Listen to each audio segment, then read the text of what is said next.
बहुत समय पहले की बात है। एक सुंदर और शांत राज्य था, नाम था सुरवीलोक।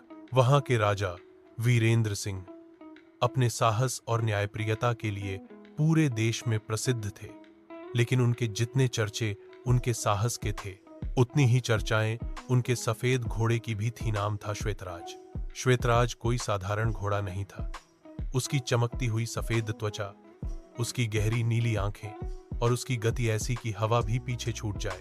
कहते हैं श्वेतराज को राजा ने एक तूफानी रात को जंगल से बचाया था।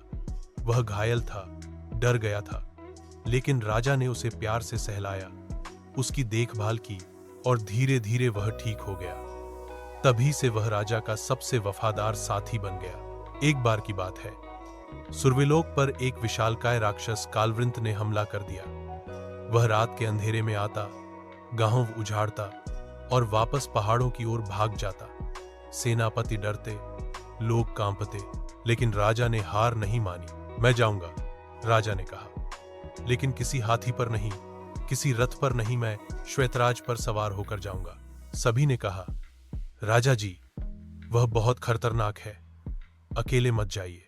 पर राजा मुस्कुराया और श्वेतराज की पीठ थपथपाते हुए बोला, जब मेरा घोड़ा मेरे साथ है तो मुझे डर किस बात का।